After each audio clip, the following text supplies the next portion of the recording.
घडीची मोठी बातमी समोर येते। देवगिरीवर राष्ट्रवादीची महत्त्वाची बैठक पार पडली। बैठकीला धनंजय मुंडे, माणिकराव कोकाटेही होते उपस्थित। बैठक संपल्यानंतर मुंडेंनी माध्यमांना प्रतिक्रिया देणं टाळलंय। माध्यमांसोबत न बोलताच नमस्कार करून मुंडे निघून गेले। आताच्या घडीची मोठी बातमी आहे, राष्ट्रवादीची महत्त्वाची बैठक पार पडली। बैठकीत माणिकराव कोकाटेही उपस्थित होते।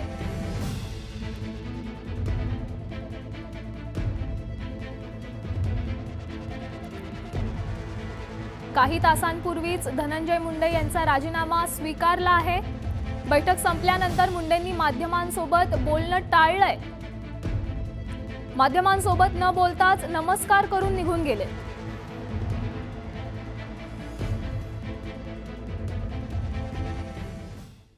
आता संतोष देशमुखांची हत्या कशा पद्धतीने झाली त्या हत्येचे फोटो कालच समोर आले। हे फोटो पाहून अवघा महाराष्ट्र सुन्न झाला। 9 डिसेंबर 2024 ला वाल्मिक कराडच्या टोळीनं संतोष देशमुखांचं अपहरण केलं। आपली दहशत माजवण्यासाठी कराडच्या टोळीनं देशमुखांना मारहाणी दरम्यान एक व्हिडिओ रेकॉर्ड केला होता। आरोपी क्रमांक 6 महेश केदारच्या मोबाईलमध्ये याच मारहाणीचे फोटो आणि व्हिडिओज पोलिसांना मिळाले। अत्यंत क्रूर आणि अमानवी पद्धतीनं देशमुखांची हत्या झाली। यावेळी देशमुखांना मारहाण करताना आरोपी आसुरी आनंदही लुटत होते। पोलिसांच्या चार्जशीटमध्ये सुद्धा याचा अगदी स्पष्टपणे उल्लेख दिसतो। दरम्यान ज्या ठिकाणी संतोष देशमुखांचं अपहरण झालं, जिथे त्यांना अमानुष मारहाण झाली, जिथे त्यांची हत्या झाली, तिथून न्यूज 18 लोकमतचे प्रतिनिधी सिद्धार्थ गोदाम यांनी कव्हर केलेला ग्राउंड रिपोर्ट पाहूया।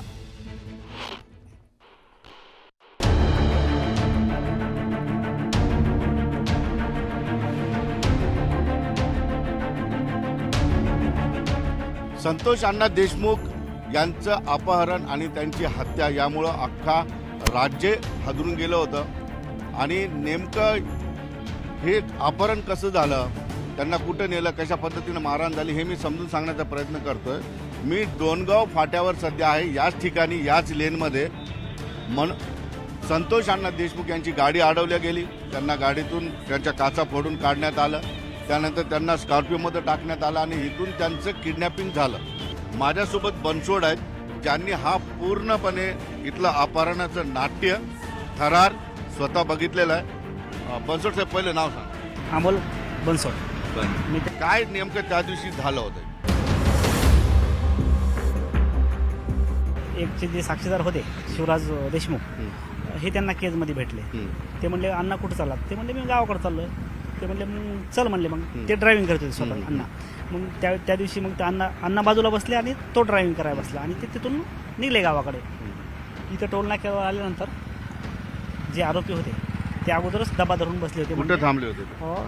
त्या साईडला आडवी गाडी लावली होती, दक्षिण उत्तर त्यांना गाडी लावली होती, काळी स्कॉर्पिओ दक्षिण उत्तर लावून ठेवली होती। म्हणजे हे कुठल्या लेनमध्ये जात आहे तिथं अडवण्यासाठी, म्हणजे ज्या लेनला येतील त्याला अडवताय, तिथं अडवायचं। पण चुकून ते दुसऱ्या लेनमध्ये घुसले। अण्णा इकडून आले, सरपंच अण्णा, आम्ही त्यांना अण्णा म्हणतो आले। ह्या पण ते त्या लेनमध्ये वाटलं त्या लेनमध्ये येतील, त्या लेनमध्ये येतील। त्यांना पुढे गाडी आणून परत रिटर्न घेतली आणि परत ती रिव्हर्स फास्टमध्ये घेऊन इकडे आणली आणि पाठीमागे त्यांच्याकडे ती दुसरी एक छोटी गाडी अण्णांच्या पाठीमागे आडी लावली। आणि हा छोटा लेनचा भाग छोटा आहे, त्यामुळे त्याला याच स्पॉटला ती गाडी अडवली। याच स्पॉटला अडवली, ज्या ठिकाणी आपण उभा आहे अण्णांची गाडी इथं अडवली, याच ठिकाणी अडवली। समोर स्कॉर्पिओ काळी, समोर काळी आणि पाठीमागे पाठला करणारी गाडी। त्यांना कुठं जायचा चान्स नाही राहिला। मग ते आरोपी त्यातून उतरले। सुदर्शन घुले आणि जयराम साठे वगैरे ते सगळे जे 6 आरोपी होते ते उतरले। त्यांना फर्स्ट टाइम त्यांना काच लॉक केले होते आपल्या गाडीचे। ड्रायव्हर साईडचे जे काच आहे ते त्यांना दगडाने फोडले। ड्रायव्हरला खालून ते लॉक काढून ड्रायव्हरला बाहेर काढून त्याला 1-2 चापटा मारल्या। पण एक जणाच्या लक्षात आलं की हा नाही तो पलीकडे। त्यातला एक जण बोलला की हे नाही, हा नाही, तो पलीकडला आहे। अण्णाकडे ते गेले, अण्णाकडे गेले। दुसऱ्या साईडने गेल्यानंतर मग त्याला त्यातून बाहेर काढलं, त्याला 2-4 फटके मारले आणि त्याला बळजबरी त्या स्कॉर्पिओमध्ये बसवलं। अण्णाला त्यांनी गाडीमध्ये कोंबलं। त्याच्यानंतर मग समोर तर 2 गाड्या होत्या, अण्णाची गाडी, त्याच्या मागे पाठला करणारी गाडी। मग ही स्कॉर्पिओ कशी निघाली? त्यांना रिव्हर्स घेऊन परत दुसऱ्या लेनमधून फास्ट निघून गेले। म्हणजे अशी रिव्हर्स घेऊन तिकडे गेले आणि ह्या लेनमधून पळाले। ह्या लेनमधून पळाले केजकडे पळाले। उमरी कारखान्यापासून ते राईटला वळाले, पाची आंबा म्हणून। पाची आंबा शिवारामध्ये पहिले जेवढे त्यांना कांड केले हे त्याच ठिकाणी केले ज्या ठिकाणी त्यांना पहिले तिथं कांड- खदानीमध्ये पहिलं नेलं होतं पण खाणारे म्हणजे त्यांना पण त्या ठिकाणी पण ते कीर्तन वगैरे चालू होतं त्या ठिकाणी म्हणजे जशी मला प्राथमिक माहिती मिळाली त्या ठिकाणी काही बुजुर्ग लोक होते ते बुजुर्ग म्हणले बाळांनो इथं काय करू नका तुम्ही दुसरीकडे करा आणि तो माणूस चांगला म्हणजे काही जण त्याला ओळखत असावे अण्णाला. आजोबा हां ते म्हणले ह्या माणसाला देव माणूस आहे म्हणले त्याला काय करू नका म्हणले तुम्ही असं काय करू नका पण तिथून त्यांनी जागा बदलली. त्यांना जागा बदलली आणि थोडंसं पुढे गेले निश्चितपणे आपण बघितलं या ठिकाणी बनसोड प्रत्यक्षदर्शी आहेत आणि या नाक्यावर इथं जिथं गाडी उभी राहिली अडवली त्या ठिकाणी उभा आहे आणि 3:30 वाजताची वेळ होती आता सुद्धा 3:30 वाजलेले आहेत. या ठिकाणाहून संतोष अण्णा यांना त्यांनी मारहाण करून स्कॉर्पिओमध्ये टाकलं आणि स्कॉर्पिओ रिव्हर्स घेऊन दुसऱ्या लेनमधून ते पळाले केजकडे आणि कारखान्याच्या जवळून त्यांनी ज्या गावामध्ये नेलं त्या गावामध्ये सुद्धा आपण जाणार आहोत. संतोष अण्णा देशमुख यांना जबरदस्तीने गाडीत कोंबून अपहरण केल्यानंतर आरोपींनी स्कॉर्पिओ या रस्त्याने आणलेली आहे. आपण बघतोय या टाकळी गावातून हा रस्ता येतो आणि या ठिकाणी आणलेलं आहे त्यांना आणि या ठिकाणी जे आहे आतमध्ये स्कॉर्पिओ घातली आणि या सगळ्या या ठिकाणी त्यांना जे आहे त्यांना देशमुख यांना या ठिकाणी मारलेलं आहे. आता या सगळ्या गोष्टीचा एक पुरावा यामध्ये असा आहे कारण मी तुम्हाला दाखवण्याचा प्रयत्न करतो की स्पॉट हेच आहे कारण या परिसरामध्ये अत्यंत भीतीदायक वातावरण आहे. कुणी बोलायला तयार नाही, कुणीही माहिती द्यायला तयार नाही. मात्र पोलीस CID आणि काही स्थानिक लोकांनी माहिती दिली त्यानुसार मी इथं पोहोचलेलो आहे. यामध्ये एक महत्त्वाचा स्पॉट असा आहे की हा जो आहे संतोष अण्णा देशमुख यांचा शर्ट काढल्यानंतरचा फोटो आहे आणि ह्या फोटोमध्ये हा पोल दिसतो आहे ज्याला कट आहे आणि हा पोल माझ्या समोर बरोबर आहे. याचा अर्थ सरळ सरळ आहे की याच ठिकाणी आणून जे आहे संतोष अण्णा देशमुख यांना जबरदस्त मारहाण करण्यात आलेली आहे आणि या मारहाणीच्या नंतर या ठिकाणी पोलीस आल्यामुळे ही लोक लवकर पळून सुद्धा गेलेली आहे. मात्र एक गोष्ट मी तुम्हाला दाखवण्याचा प्रयत्न करतो. आता अजून एक फोटो या ठिकाणी आहे व्हिडिओ शूटिंग करतानाचा फोटो आहे आरोपी आणि हा आरोपी अगदी बरोबर या ठिकाणी बसून त्यांनी शूट केलेलं आहे. गाडी या ठिकाणी लावलेली आहे इथं बसून शूट केलं आणि त्याच्या पाठीमागे जे दिसत आहेत हे वाळलेलं लाकडं वगैरे हे फोटोमध्ये सुद्धा या ठिकाणी दिसत आहेत.